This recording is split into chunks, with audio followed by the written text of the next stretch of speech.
it's Rumor, and spooky season is officially upon us. I've got some of my spooky decks laid out on my table, and they are demanding a spooky spread accordingly. So today I thought I would share one that I have created. I call it the Haunted House Spread. I actually use this spread quite a bit, and not just at this time of year necessarily. And I've used it for myself, I've used it for friends that I've read for, and I feel that it's been rather effective, perhaps more for a general type of reading. I haven't done it with a specific question in mind. It's more so just to kind of identify what may be going on and unpacking it a bit further. So how about we get down to it? For this demonstration, I'm going to be using my newly acquired Horror Tarot, artwork by Abigail Larson, and accompanying that will be my Seasons of the Witch Samhain Oracle. I am also going to bring in Mildred Payne's Secret Pocket Oracle. So this is a spread you could just do all tarot or all oracle and do it entirely with one deck. I personally like to use it with a mix, and I like to have two different oracle cards too.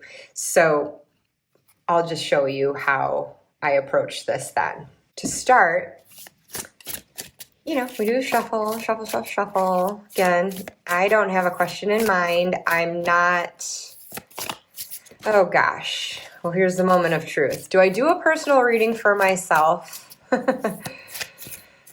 Or do I make this just a fictitious one? Okay, so I actually just did a sample reading for myself and from card number 1, and it was very apparent what the reading was about. And I feel like that's a subject that tends to come up in my videos again and again and again. And I just think it's not that I'm not willing to share, personal things with all of you. It's not that at all, because obviously I've done it in the past, but I just think that because of that, you've heard enough of it. So I am just going to take that reading for what it was for myself and continue to reflect on it and proceed now with a different one just for a fake, I would say client, but I'm not a professional reader. So let's just say I'm doing it for a friend, but just a pretend scenario. So again, there's no question. It's just a general unpacking of things. So, okay. So then our first card is going to be the Ghost in the Attic. What haunts you? The next floor down, the skeleton in your closet. Something you are consciously aware of, but hiding or avoiding. And then this is an advice card for that on how you can expose that and confront it. So throwing that door open to the closet to expose that skeleton and just face what it is you're trying to hide away from others. Whereas going down subterranean into the basement, we've got the body in the basement. This is a body that you have buried. So it could also be something that you're aware of but repressing. Or it could be a factor you're not aware of, or you're not aware that you are repressing. And so then the advice card is accordingly. How do you dig that up? And likewise, expose this body in the basement and face what it is that you've been, squashing down, or may not even be aware that you're doing that. This is more of a conscious, subconscious type thing. So then you could continue with the next two cards using the same tarot deck, but I like to use oracles. And so for this upper floor, we have a window here. I'm going to use the Mildred Payne Secret Pocket Oracle for this. And this window is something that lets the light in and something you could open to help clear the air. So basically, in the context of this reading, it's just an extra insight to shed light on something that you've uncovered here, and maybe offers a bit of clarity if you're not getting it from the other cards, or could just add that extra added bit of nuance. So I'm just going to pick one of these, and this is another case, this is another case where if you are using another deck, you could just use the same one for these two positions. I like to mix it up and use like a smaller one for the window upstairs, and then bring in a bigger oracle for the door to this haunted house. This represents your way out. It is advice for you on how, once you have identified and faced your fears, how you can be the final girl running out of the house of terror in the end. So I am using the Samhain Oracle for this as that final parting message. Okay.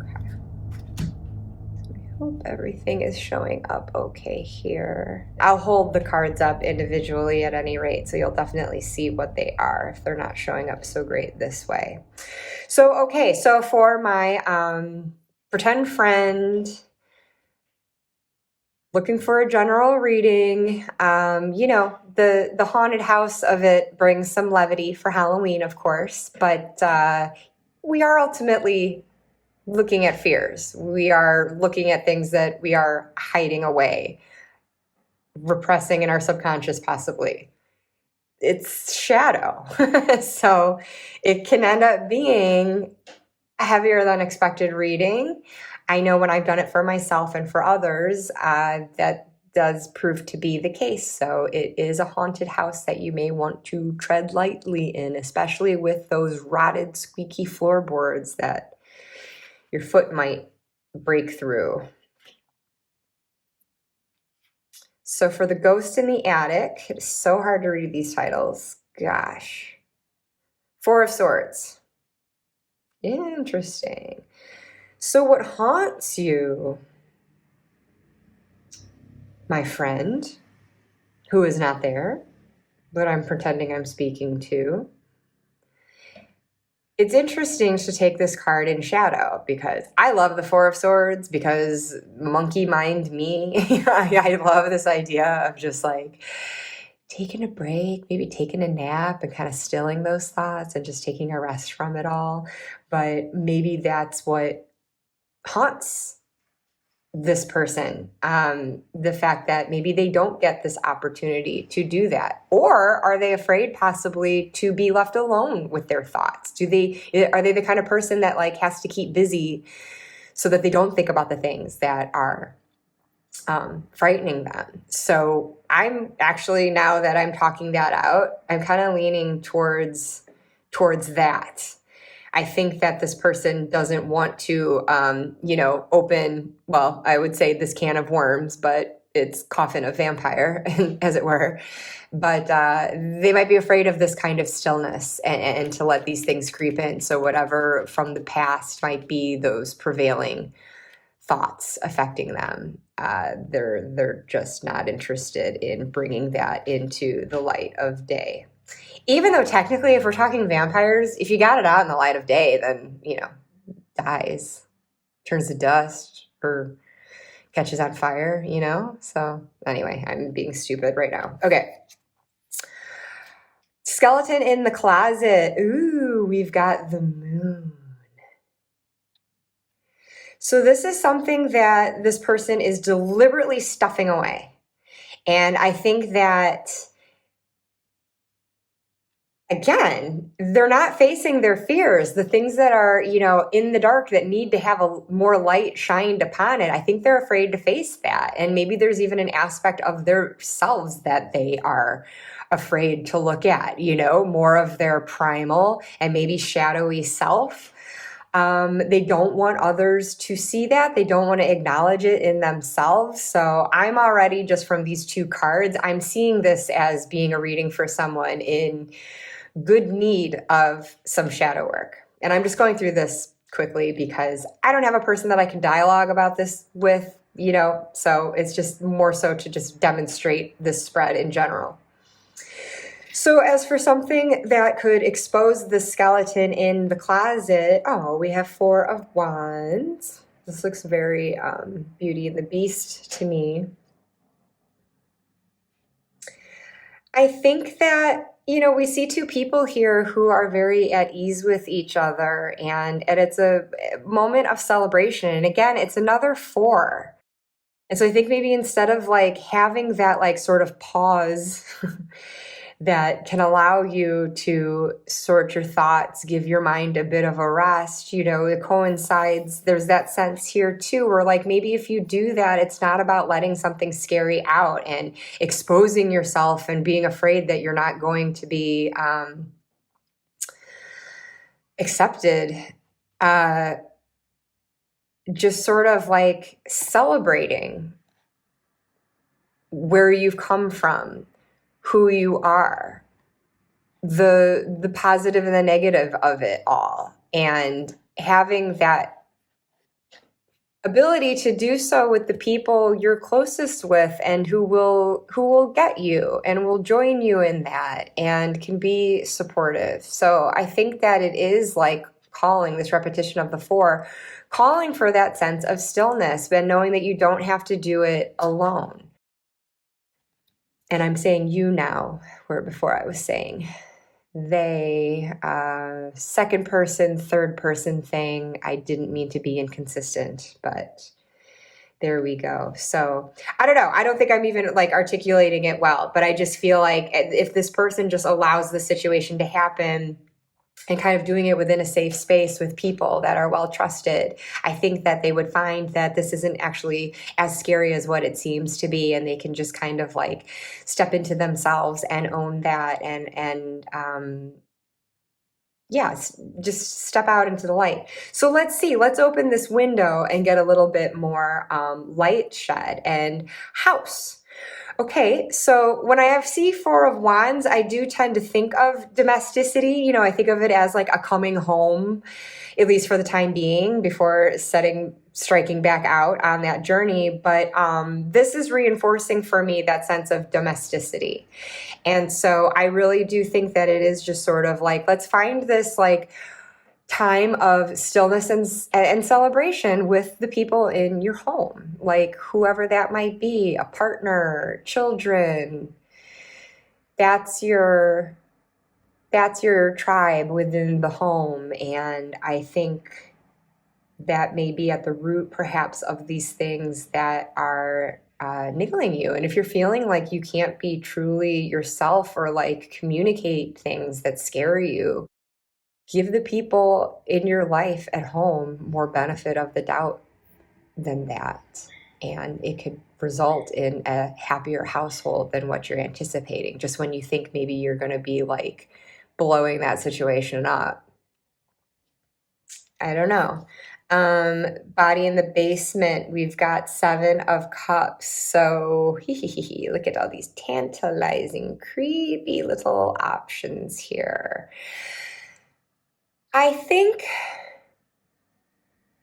I'm seeing this as like a restriction of options and a restriction of like pleasures and fancies. Like, again, I just feel like there's something about this person, I'm speaking in third person again, who they're not inhabiting who they are and kind of letting like maybe like the darker or the more mischievous side of themselves out or something. And I feel like they're playing like a role and too afraid to like deviate from the script in that way. We're like, these are like all the fun things and possibilities that they could be exploring instead. And maybe they're afraid to think too pie in the sky. They're trying to be like so pragmatic in the household that it's kind of tamping down these things that can just bring pleasure and joy. And so maybe they're misunderstanding the situation again, where the people that they're closest with in the home are actually going to be cool with it and can help them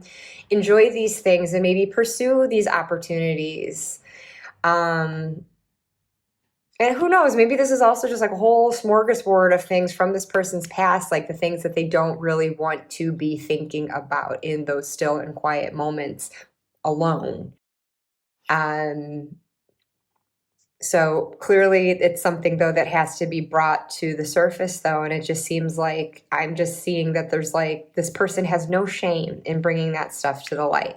So then how we can unbury this body, just dig it right up. Queen of Cups.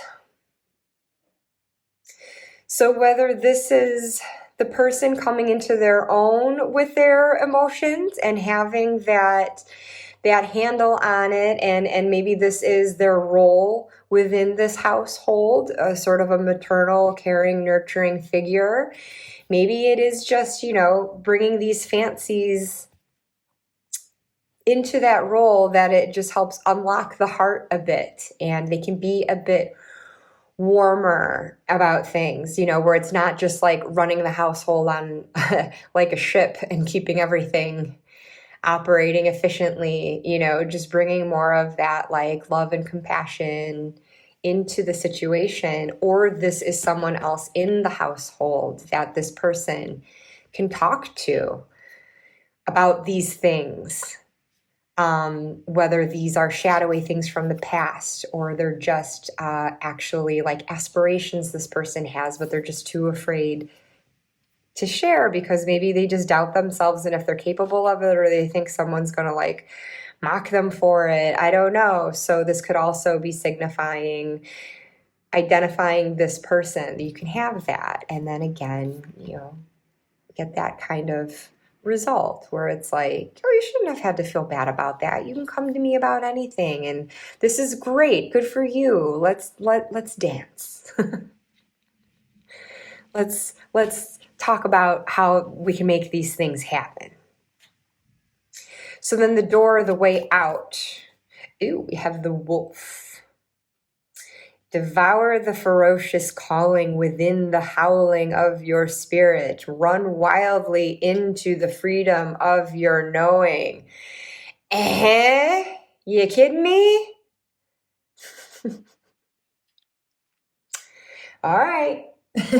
I think that message is already pretty obvious, but let's go to the guidebook nonetheless because I love the guidebook for this deck so much.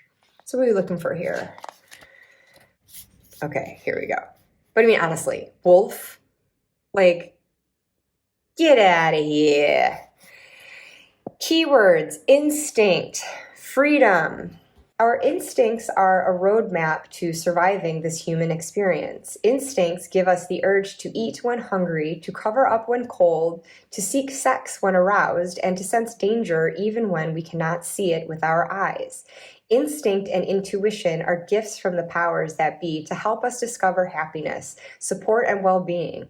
Intuition is our inner knowing that connects us to the intelligence of the spirit realm and to the intelligence of the earth. Sadly, many of us have muted our animal natures. We've become too reliant on what we can see and have forgotten to tap into the intelligence that is already available to us. Wolf is calling to remind you that you know your way home. You may feel lost or confused about something in your life. You may not know which direction to travel or what is safe to pick up along the way. Wolf allows your instinct to take over. You receive this guidance through the urges you feel. It's like a push and pull right in the center of your being. So just this like mention of you know your way home, right? So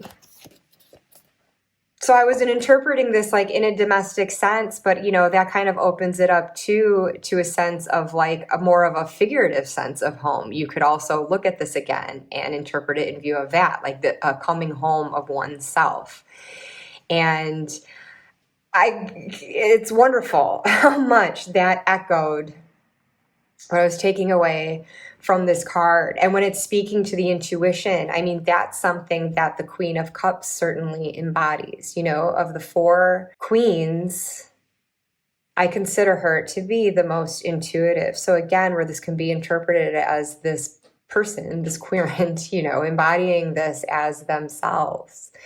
And, but again, I still feel like it's something that, I still get the sense that there's someone else too who also has these qualities, someone in the domestic situation that they could possibly turn to for, just moral support, a morale boost, to kind of have the confidence to just be who they are, even if some of these things are like scary and that they're maybe it's something toxic from the past, or it's just something exciting possibility for the future, but maybe risky.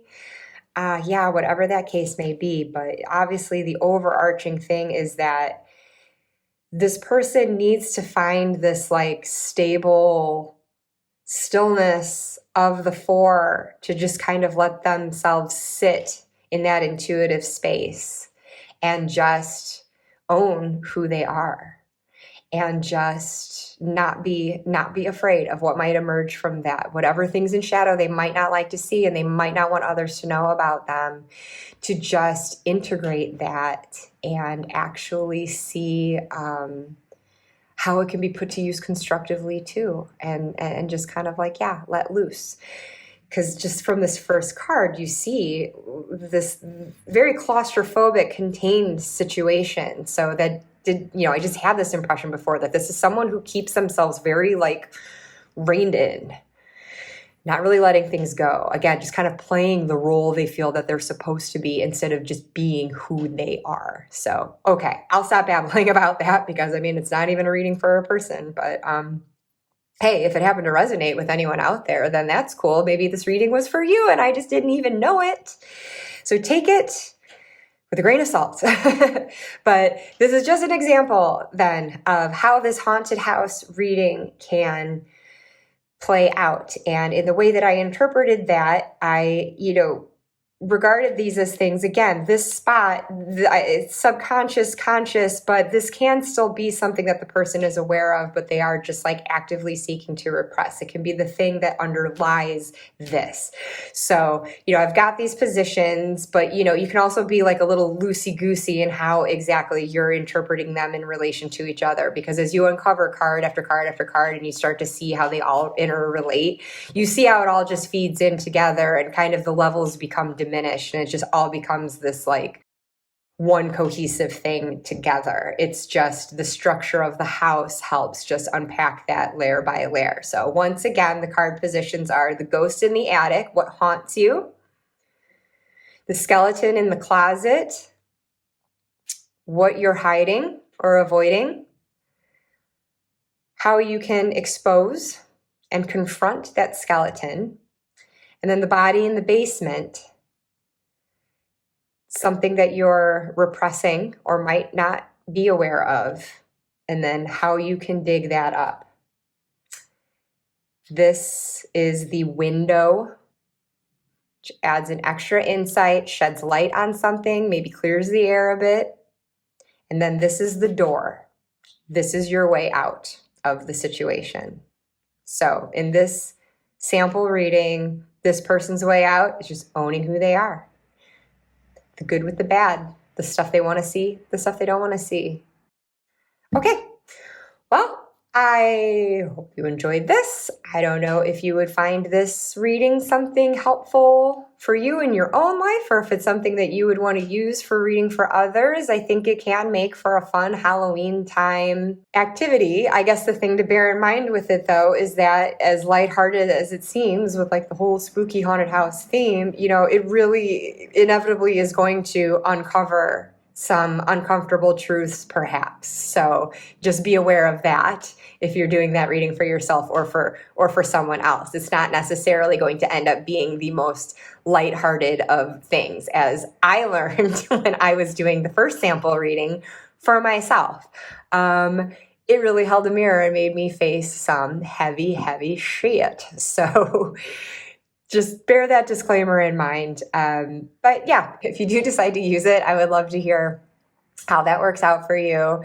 And if you have your own spread that you love to use at this time of year that really leans into the Halloween or the Samhain theme, I would really, really, really love to know about it. So again, please let me know in the comments. And I'll leave it at that. Tricksters and treaters, happy Halloween. Bye.